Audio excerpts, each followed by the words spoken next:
Assalamualaikum warahmatullahi wabarakatuh, Bu Dina. Mohon maaf mengganggu waktunya. Terima kasih atas kesediaannya untuk saya wawancarai. Izin saya di sini melakukan wawancara untuk modul yang sedang saya pelajari, yaitu tentang pengambilan keputusan yang berbasis nilai-nilai kebajikan. Nah, di sini saya ditugaskan untuk mewawancarai Bu Dina sebagai kepala sekolah. Tentunya kaitannya dengan pengalaman Bu Dina sebagai penentu atau pengambil kebijakan di sekolah selama ini, berdasarkan pengalaman Bu Dina. Eh, Mungkin nanti akan banyak pertanyaan itu tentang dilema etika dan juga bujukan moral. Nah, izinkan saya menjelaskan terlebih dahulu apa itu dilema etika. Nah, dilema etika itu adalah permasalahan atau kasus-kasus yang bertentangan antara nilai yang benar dengan yang benar gitu. Sementara bujukan moral itu kasus-kasus yang memang sesuatu yang benar bertentangan dengan sesuatu yang memang sudah jelas salah secara hukum. Nah, pertanyaan pertama yang ingin saya tanyakan, bagaimana Bu Dina mengidentifikasi kasus-kasus yang terjadi itu apakah termasuk dilema etika atau bujukan moral? Waalaikumsalam warahmatullahi wabarakatuh. Terima kasih sebelumnya atas kepercayaannya. Sebenarnya sih sama aja ya, sama-sama belajar. Saya juga mungkin kita sharing aja ya kesempatan kali ini tentang mungkin dilema etika ya atau bujukan moral. Jadi kalau membedakan antara dilema etika dengan bujukan moral, mungkin namanya juga dilema etika ya. Berarti kan di dalamnya ada konflik atau gap antara nilai atau prinsip moral yang berbeda. Sementara kalau bujukan moral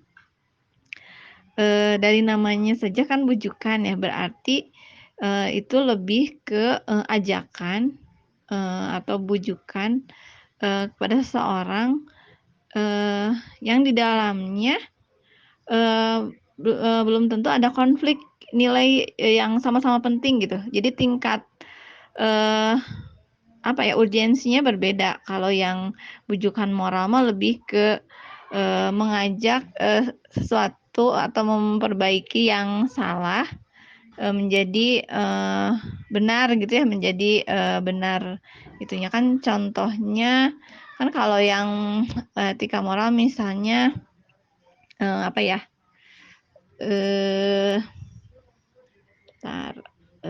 misalnya kasus kemampuan siswa misalkan ya, pendidikan yang inklusi tuh contohnya ya, misalkan di SMK, sekolah yang inklusi atau SMA juga bisa sih. Mereka kan punya standar nih, lulusnya standar kelulusan seorang siswa tuh sekian. Tetapi untuk siswa yang inklusi tentu kan itu berbeda nih, bagaimana apakah standarnya yang akan diturunkan untuk mereka atau bagaimana gitu.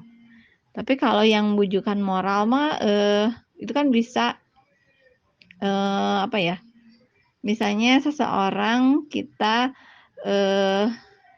nasihati atau persuasi lah, pendekatannya lebih ke persuasif gitu. Kita misalnya pakai ayat-ayat Quran atau agama untuk meluruskan atau memperbaiki keyakinan ataupun tindakan yang salah gitu. Oke Bu, berarti untuk yang dilema etika, di situ yang Ibu lihat itu ada ada nilai-nilai yang bertentangan ya, yang sama-sama memang keduanya sangat urgent gitu dan nilainya benar gitu.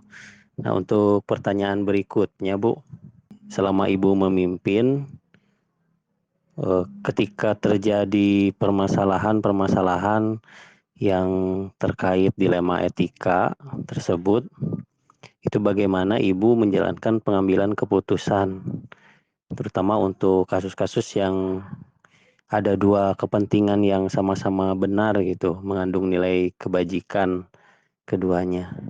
Itu bagaimana Ibu menjalankan pengambilan keputusannya, Bu? Jadi kalau selama ini proses pengambilan keputusan kalau memang itu suatu dilema etika ya, tentu kan, keputusannya juga, harus benar-benar matang dan kita sudah mengidentifikasi, masalahnya dengan, baik gitu ya, dengan benar. Termasuk juga, fakta-fakta yang terjadi di dalamnya. Jadi, sebelum kita ambil keputusan tentu kita sudah mendapatkan data-data atau fakta-fakta yang benar terkait penyebab, kronologis dan sebagainya sehingga pada saat kita mengambil keputusan itu sudah tidak, salah lagi, tidak gampang lagi. Jadi tentu, penyebab dari permasalahan atau, konflik yang ada itu harus dipastikan juga benar gitu informasinya, tidak ada keraguan di dalamnya. Lalu, setelah itu kita akan melihat pada aturan yang ada, aturan yang kita pegang. Seperti apa aturan yang, sudah ada, tentu, ini supaya kita tidak menyelenceng dari, ketentuan yang ada gitu ya. Tentu, aturan itu sebenarnya sudah dibuat dari sebelumnya untuk mempermudah kita kan sebenarnya dalam mengambil keputusan. Nah, setelah kita, melihat, membandingkan lah ya, menganalisis antara, penyebab dengan, aturan yang ada, selanjutnya kita akan mengambil keputusan. Nah, biasanya pengambilan keputusan juga, eee, tidak, dilakukan sendiri, biasanya didiskusikan dengan tim yang memang terlibat, eee, di dalamnya gitu ya, dalam masalah tersebut, atau juga bisa kita, konsultasikan dengan, ya pihak lain, misalnya dengan pihak-pihak terkait, untuk, mendapat sudut pandang atau pengambilan keputusan itu supaya, tidak ada yang, dirugikan atau kita bisa mengambil keputusan yang terbaik. Baik, Bu, untuk pertanyaan berikutnya, yang ingin saya tanyakan itu langkah-langkah atau prosedur apa yang biasa Ibu lakukan selama ini sampai menemukan atau sampai pada langkah penentuan keputusan? Tapi sepertinya barusan sudah terjawab untuk pertanyaan yang ini, Bu. Kita lanjut aja ke pertanyaan berikutnya. Selama ini yang Ibu anggap efektif dalam pengambilan keputusan untuk kasus-kasus dilema etika ini, hal-hal apa saja yang Ibu anggap efektif dalam pengambilan keputusan? Tentu, hal yang efektif tentunya adalah, analisis. Analisis, atau identifikasi dulu ya, mungkin identifikasi masalah tersebut, lalu analisis, masalah tersebut, selanjutnya kita tentukan penentuan solusi, solusi apa saja dan kita kaitkan dengan peraturan yang ada, di mana keputusan yang kita ambil itu, tidak boleh atau kita usahakan tidak merugikan, siapa dan tentu, bermanfaat untuk, semua pihak dalam jangka waktu yang panjang ya, tidak, short term gitu. Baik, Bu, untuk pertanyaan selanjutnya, tadi kan sudah dijelaskan ya langkah-langkah kemudian tindakan-tindakan yang sudah selama ini Ibu lakukan. Nah, selama ini menurut Ibu, apakah yang menjadi tantangan dalam pengambilan keputusan untuk kasus dilema etika itu? Jadi apakah ada hal-hal yang selama ini menjadi tantangan, itu seperti apa, Bu? Tentu itu tantangannya banyak ya kalau ada masalah ini mah, masalah dilema etika. Kan banyak sekali, tantangan. Di antaranya yang pertama tentu konflik, nilai. Nilai pasti konfliknya, memiliki nilai yang benar, sama-sama benar dan, ingin kita perjuangkan gitu ya, kedua-duanya itu, tantangan pertama, berarti konflik nilai atau gap dari nilai-nilai tersebut. Yang kedua tantangannya mungkin, ketidakpastian atau mungkin informasi yang kita terima itu sebenarnya sudah valid, sudah jelas, sudah lengkap atau tidak, sehingga, kalau misalnya ada yang nggak jelas gitu ya atau yang nggak valid, tentu itu akan sangat mempengaruhi dalam pengambilan keputusan. Terus selanjutnya yang jadi tantangan juga biasanya, emosional ya, pada saat kita mengambil keputusan tentu makanya kenapa tidak saat itu juga biasanya terjadi konflik langsung ada keputusan. Kadang, kalau kita kondisi emosional kita yang sedang, tidak baik gitu ya, itu memang jangan pernah kita ngambil keputusan gitu ya, bisa jadi keputusan yang kita ambil itu salah gitu. Jadi jangan sampai emosional, jangan kebawa lah istilahnya. Lalu tantangan lain misalnya dalam satu kasus juga bisa jadi kita punya tekanan, tekanan baik dari pihak dalam atau pihak luar, yang berkonflik. Kan setiap, itu mungkin bisa jadi, ngasih tekanan ya, dari orang tua A, orang tua B misalnya atau guru yang bisa ngasih tekanan atau yayasan lah, tentu itu akan mempengaruhi kita dalam pengambilan keputusan. Kita bisa nggak sesuai dengan aturan, sementara ada tekanan dari orang tua, dari guru, atau dari yayasan. Itu menjadi tantangan yang berat biasanya. Atau mungkin bisa jadi dari dinas ya, ternyata dari dinas tuh nggak boleh loh aturannya kayak gini, kayak gitu. Atau juga bisa, tantangannya bisa berupa dampak sosial. Dampaknya apa sih terhadap masyarakat atau, individu ataupun, mungkin institusi kita. Dampaknya apa sih kalau kita ngambil keputusan itu? Apakah kita dapat labeling A, dapat labeling B, "Oh ternyata sekolah ini mah, begini ya, sekolah ini mah begitulah," gitu. Itu menjadi tantangan kita dalam pengambilan keputusan. Wah, jawaban dari Bu Dina nih lengkap sekali ya. Untuk pertanyaan yang barusan, eh, ya tentunya itu berdasarkan pengalaman Bu Dina sendiri. Nah, untuk pertanyaan berikutnya, Bu, ketika dalam mengambil keputusan atau menentukan kebijakan, itu apakah selama ini ada penjadwalan gitu untuk penyelesaian kasus-kasus dilema etika, ataukah Ibu menyelesaikan secara langsung gitu dilema etika yang terjadi, atau mungkin Ibu punya tim manajemen di mana punya jadwal tersendiri ketika terjadi dilema etika permasalahan di sekolah?